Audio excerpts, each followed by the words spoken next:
पत्नी और माँ में से माँ को चुनकर अशोक ने पुत्र धर्म निभाया, लेकिन पत्नी के रूप में सुख चैन खो दिया।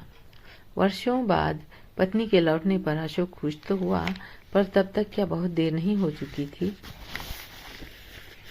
तो चलिए दोस्तों, आज आपका फिर से स्वागत है मेरे चैनल कहानियों की दुनिया में। तो मैंने आज फिर आपके लिए एक नई कहानी लेकर आई हूँ। बहुत देर कर दी, तो चलिए सुनते हैं। जब से चंदन का फोन आया था, नेहा कुछ परेशान सी हो गई थी। उसकी समझ में नहीं आ रहा था कि वो क्या कहे और क्या करे। बार बार उसके कानों में चंदन से हुआ वार्तालाप गूंज रहा था। दीदी, एक गुड न्यूज है। चंदन की आवाज खुशी से कांप रही थी। नेहा को लगा कि शायद चंदन की लाइलाज बीमारी का कोई निदान सामने आया है। वो भी खुश हो गई। तो जल्दी बताओ ना। दीदी, प्रीतो वापस आ गई है। व्हाट? इतना ही निकल सका नेहा के मुख से। हाँ दीदी, वो हमेशा के लिए मेरे पास चीनू को लेकर आई है। चीनू कितनी बड़ी हो गई है। दीदी, आज थोड़ी देर के लिए तुम भी आ जाओ ना। प्रीतो तुमसे मिलने के लिए बेचैन है। वो तो जैसे संज्ञा शून्य सी हो गई थी। नेहा समझ नहीं पा रही थी कि अचानक ये चमत्कार कैसे हो गया। 15 साल बाद प्रीता को चंदन की याद कैसे आ गई, वो भी ऐसे समय में जब चंदन असाध्य बीमारी से जूझता हुआ दिन प्रतिदिन मौत के करीब पहुंचता जा रहा है। नेहा को वो दिन याद आ गया जब प्रीतो चंदन का घर छोड़कर चली गई थी। वजह सिर्फ इतनी थी, वो चंदन की माँ के साथ रहना नहीं चाहती थी, लेकिन चंदन किसी कीमत पर अपनी माँ को छोड़ नहीं सकता। चंदन की माँ रोहिणी जी नेहा की मामी थी, जो कभी अपनी खूबसूरती के साथ सुहृदयता के लिए भी मशहूर थी, लेकिन मात्र 25 वर्ष की उम्र में मिले वैधव्य बोझ ने उनकी सारी कोमलता सोख ली थी। 4 साल का चंदन ही उनका एकमात्र जीने का सहारा था। पति के स्थान पर नौकरी करते हुए वे चंदन की परवरिश में जुट गईं। बहुत सारे रिश्ते उनके पुनर्विवाह के लिए आए, परंतु चंदन की खातिर उन्होंने अपने सारे अरमान दफन कर दिए। 3 बहनों में नेहा मंझली थी, जिसे रोहिणी जी ने चंदन की बड़ी बहन के रूप में अपना लिया था। चंदन के इंजीनियर बनते ही रिश्तों की लाइन लग गई। रोहिणी जी और नेहा ने मिलकर प्रीतो को पसंद किया। 3 साल में प्रीतो के आंगन में 2 फूल खिल उठे, बेटा विधु और बेटी चीनू। रोहिणी जी धन्य हो उठी। देखने में सब कुछ ठीक ठाक चल रहा था, लेकिन शायद गड़बड़ जरूर थी, जिसे नेहा वहां जाने पर महसूस करती थी। रोहिणी जी और प्रीतो में छोटी छोटी बातों पर तकरार होती रहती थी। दोनों में से कोई झुकने को तैयार ही नहीं होता था।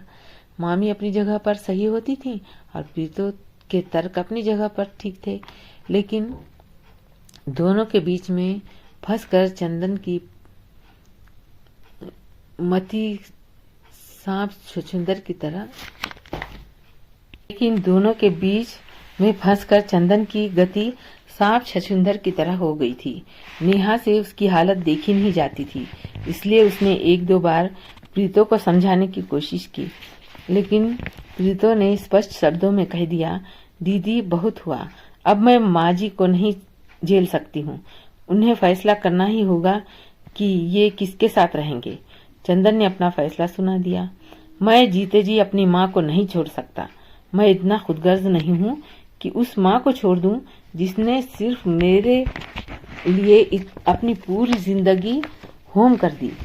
चंदन का फैसला सुनते ही प्रीतो उसका घर छोड़कर जाने को तैयार हो गई। नेहा ने उसे अपनी कसम देकर रोकना चाहा तो बिफर पड़ी। माँ जी जैसी सास से आपका पाला पड़ा होता तो आप मुझे यह भाषण नहीं देती। नेहा अवाक रह गई थी। 4 साल का विधु तो अपनी दादी की गोद में चिपक कर रह गया था। प्रीता के लाख प्रयास करने पर भी वो उसके साथ नहीं गया, तो वो 2 साल की चीनू को लेकर चली गई। रोहिणी जी, चंदन और नेहा विवशता से उसे जाते देखते रह गए। धीरे धीरे समय गुजरने लगा। रोहिणी जी अब बिल्कुल खामोश सी हो गई थी। जिस बेटे की खुशी के लिए उन्होंने अपनी सारी खुशियों का गला घोंट दिया था, उसी बेटे के दुख का कारण खुद को महसूस करने लगी थी। चंदन को अकेले गुमसुम देखकर उनका कलेजा फटने लगता था। शुरू में प्रीता को वापस लाने का बहुत प्रयास किया गया, लेकिन वो जिस शर्त पर आना चाहती थी वो चंदन को किसी कीमत पर स्वीकार्य नहीं थी। विधु को हॉस्टल में डाल दिया गया था। लोगों से पता चला था कि प्रीता अपने मायके के शहर में एक स्कूल में पढ़ाने लगी थी। इसी तरह 8 साल बीत गए। चंदन के अकेलेपन के लिए खुद को कसूरवार मानती रोहिणी अपराध बोध से ग्रस्त होकर अंदर ही अंदर घुटती रहती थी। एक बार उन्होंने चंदन से कहा, बेटा तुम प्रीता को ले आओ, मेरा क्या है, मेरी आधी से ज्यादा जिंदगी तो गुजर ही चुकी है, थोड़ी बहुत बची है तो मैं किसी वृद्धाश्रम में काट लूंगी। उनकी बात सुनकर चंदन तड़प उठा था। माँ, मुझे इतना लज्जित मत करो कि मैं आत्मग्लानि से ही मर जाऊं। अब दोबारा इस तरह की बात मत करना। चंदन की प्रतिक्रिया देखकर रोहिणी जी ने फिर मुंह से तो कुछ नहीं कहा, लेकिन अंदर ही अंदर घुलने लगी और एक दिन रात को सोई तो हमेशा के लिए सो गई।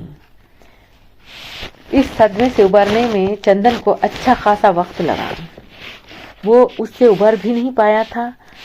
अब तो उसका ख्याल रखने वाला भी कोई नहीं था। एक नौकर के सहारे उसकी जिंदगी और गृहस्थी घिसट रही थी। नेहा उसका खुद दुख देखकर दुखी होने के अलावा कुछ कर भी तो नहीं सकती थी। वो खुद जाकर प्रीतो को बुला लाना चाहती थी, लेकिन चंदन की दी हुई कसम उसके पैर की बेड़ी बन जाते। आश्चर्य की बात तो ये थी कि विधु कभी अपनी माँ का नाम नहीं लेता था। पिछले साल ही उसने 12वीं की कक्षा पास की थी, 12वीं की परीक्षा पास की थी और फिर बीआईटी मेसरा में उसका चुनाव हो गया था।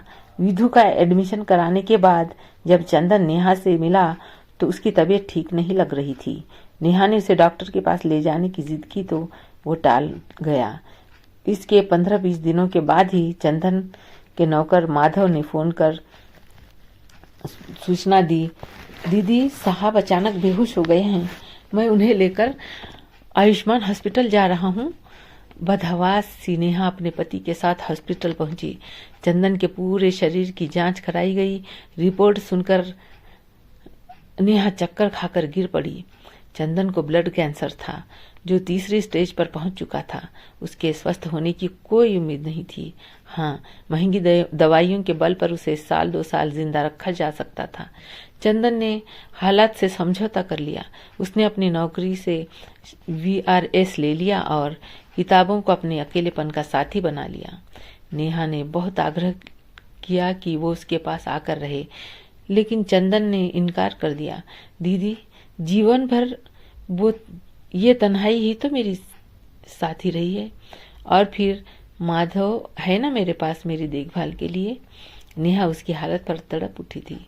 जब वो कैलेंडर के पन्ने पलटती, उसे यही एहसास होता कि चंदन की जिंदगी के बचे कुछ दिनों में से कुछ दिन और कम हो गए। इसी तरह 6 महीने बीत गए थे और आज अचानक प्रीतो का आगमन उसे पहली जैसा लग रहा था। वो चंदन के घर चल पड़ी। चंदन नेहा को देखकर बहुत खुश हुआ और एक अरसे बाद चंदन का खिला हुआ चेहरा देखकर नेहा को बहुत सुकून मिला। अभी वो चंदन से कुछ पूछने ही वाली थी कि हाथ में सूप का बोल लिए प्रीतो आ पहुंची। गहरे नारंगी रंग की झिलमिलाती साड़ी में नखशिकांत श्रृंगार किए मुस्कुराती प्रीता को देखकर उसे इतनी हैरानी हुई कि उसके पैर छूने पर आशीर्वाद भी नहीं दे सकी। प्रीता चंदन के पास बैठकर इसरार करके उसे सूप पिलाने लगी। नेहा की समझ में नहीं आ रहा था कि बीमार पति की सेवा करने आई है तो उसको इतने बनाव श्रृंगार की क्या जरूरत है। और तो और उसका बात बात पर खिलखिला उठना नेहा को असहज बना रहा था। वो तो उठकर चल देना चाहती थी, लेकिन हमेशा अपना दुख दर्द उससे शेयर करने वाला चंदन आज उससे अपनी खुशियां बांटने को बेताब था। देखो ना दीदी, जब से प्रीतो आई है बस मेरे ही आगे पीछे घूम रही है। आज हमारे घर में कितनी रौनक है ना। तुमने देखा चीनू कितनी बड़ी हो गई है। जब गई थी तो इतनी सी थी, अब तो मुझे चाय बनाकर पिलाने लगी है। देखो आ गई। नेहा ने देखा एक प्यारी सी लड़की ट्रे में चाय लेकर खड़ी थी। सचमुच कितनी बड़ी हो गई थी चीनू। इस बार 11वीं में थी। नेहा ने उसे बड़े प्यार से अपने पास बिठाया। वर्षों से खामोशी ओढ़े चंदन इतना ऊब गया था कि आज ढेर सारी बातें कर लेना चाहता था। नेहा के दिल में प्रीतो का हुलिया और उसके हाव भाव फांस की तरह चुभ रहे थे। चंदन की बातें तो वह सिर्फ इसलिए सुन रही थी कि उसका दिल नहीं तोड़ना चाहती थी। इधर उधर की बातें करते अचानक चंदन अजीब से स्वर में बोल पड़ा, दीदी, कल तक तो मैं मौत की घड़ियां गिन रहा था, लेकिन आज जीने की तमन्ना जाग उठी है। अब मैं जीना चाहता हूँ दीदी, अपनी प्रीतो के लिए, विधु और चीनू के लिए। बस करो चंदन। नेहा के लिए वहां ठहरना मुश्किल हो गया। अपने आंसू पोंछती बाहर निकली तो प्रीतो ने आकर उसके हाथ थाम लिए। दीदी प्लीज 5 मिनट रुक जाइए। नेहा उसके आग्रह को टाल न सकी और बरामदे में पड़ी कुर्सी पर बैठ गई। प्रीतो बिना किसी भूमिका के बोली, दीदी, मैं जानती हूँ कि आप मुझे देखकर हैरान हो रही हैं और आपने शायद मुझे आज तक माफ भी नहीं किया है। इन 15 वर्षों में मैं माँ जी, चंदन, विधु और आपके लिए इतना तड़पी हूँ कि शब्दों में बयान नहीं कर सकती। अपने झूठे अहम की वजह से मैंने खुद तो 15 वर्षों का वनवास काटा ही, अपनों को भी अथाह दुख दिया। लेकिन प्रीता, तुम चाहती तो वापस आ सकती थी। ये तुम्हारा अपना घर है। नेहा के पूछने पर प्रीतो की आंखों में आंसू आ गए। ऐसी बात नहीं है दीदी। 2 साल बीतते बीतते मेरे होश ठिकाने आ गए। मैंने कई बार चंदन को फोन किया, लेकिन वो हमेशा फोन काट देते थे। फिर उन्होंने अपना नंबर भी बदल लिया। दीदी, अगर चंदन एक बार फोन भी कर देते ना, तो मैं वापस आ गई होती। औरत अपना घर छोड़कर कभी कहीं सुखी नहीं रह सकती है। अभी 2 दिन पहले चंदन के सहकर्मी अजीत जी से बैंक में मुलाकात हुई तो उन्होंने सारा समाचार सुनाया। माँ जी का निधन, उनकी बीमारी, ये सब सुनकर तो मैं स्तब्ध रह गई। सारी परिस्थितियों की जिम्मेदार मैं ही थी। अब मैं खुद को नहीं रोक सकी और अपने किए का प्रायश्चित करने तुरंत यहाँ चली आई। चंदन मुझे देखकर कितने खुश हुए कि क्या बताऊं। नेहा पूरे धैर्य से उसकी बात सुन रही थी। चंदन चाहते हैं कि हमेशा उनके सामने सज सज कर मुस्कुराती रहूं। उनकी हालत देखकर मेरा दिल जार जार रो रहा है, लेकिन उनकी इच्छा की खातिर मैं बन संवर कर मुस्कुराने का नाटक कर रही हूँ। जीते जी तो मैं उन्हें कोई खुशी न दे सकी, कम से कम अंतिम समय में उनके चेहरे पर मुस्कुराहट ला सकूं तो ये मेरा सौभाग्य ही होगा। ऐसा क्यों कहती है पगली? चंदन ठीक हो जाएगा। नेहा की झूठी दिलासा पर प्रीतो रो पड़ी। आसन्न वैधव्य की आशंका से उसका चेहरा पीला पड़ गया था। नेहा जाने लगी तो वो रोते रोते ही बोली, दीदी, हो सके तो मुझे माफ कर दीजिएगा और कभी कभी आती रहिएगा।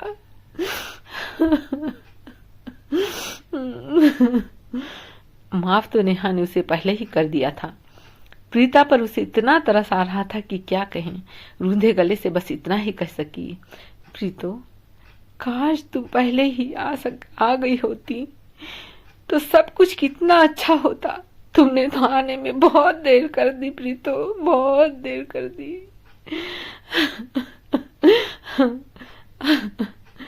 अपनी हिचकियां निकलने से पहले नेहा वहां से तेजी से निकल पड़ी।